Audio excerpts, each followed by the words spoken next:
Hi, and welcome back to Hillbilly Storytime, Pentest Fails, with me, Adam Compton. Today's going to be another guest storyteller session. Today we're actually going to have two guest storytellers. It's a bit special. First one is by the name of Robbie. He's going to be telling us a story about when they were doing a physical and left some evidence behind. It's going to be a pretty fun little one there. Second one is going to be by Ted. It's going to be revolving around account lockouts. I've had the pleasure of working with both these gentlemen over the last couple of years. I've asked them both to, if they had any stories from previous engagements, previous companies, what have you, if they wanted to share them. They both agreed to it. So let's go ahead and jump into the first one here with Robbie. All right. Hi, guys. I'm Robbie. I was working on a red team engagement.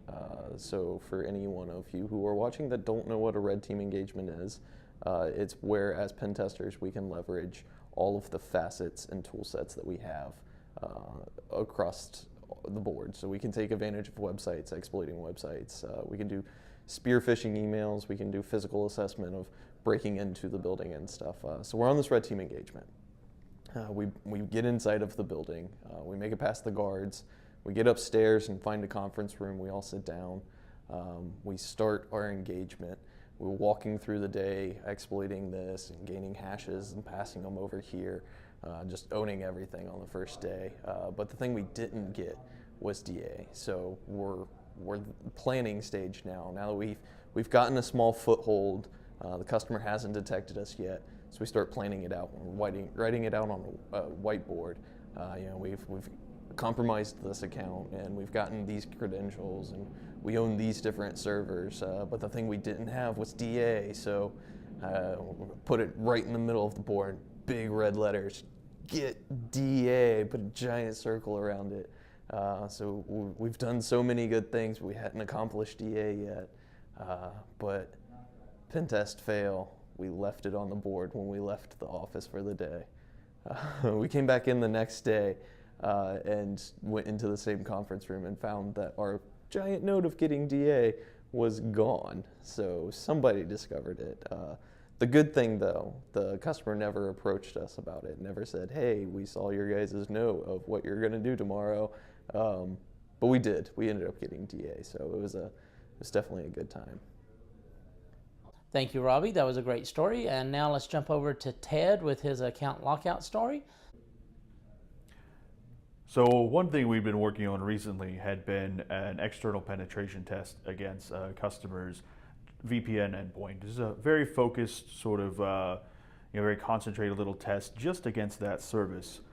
In preparation of that, of course, one of the things we're going to look for when we're scoping things out, establishing our rules of engagement, would be to get an understanding of the lockout policy, know things like the lockout threshold, the observation window, so that we can make sure that we stay outside of that, sort of below that threshold, and avoid locking people out. So we had gone ahead during that process. We got that lockout threshold of 5 attempts. We were really ready to go there, had everything situated to begin that engagement. We went out, did our public information gathering, got a nice little bit of detail from document metadata that clued us into sort of a unique and interesting format for their usernames. And when we went to start doing our login attacks and trying to get logged into this VPN portal, we stuck with 3 attempts, well underneath our threshold of 5 attempts to lock users out. And what we ran into was that their Citrix VPN portal had been set up to authenticate against multiple different authentication mechanisms, each of which would fail over to Active Directory.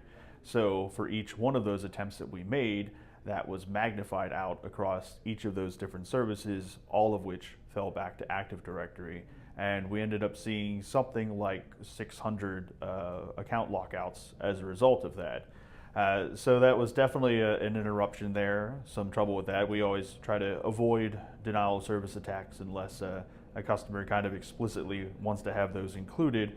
So that really kind of stopped the login attacks against the VPN portal there at that point with that first pass. On the plus side though, we did get a very good demonstration for them of why that document metadata is very important.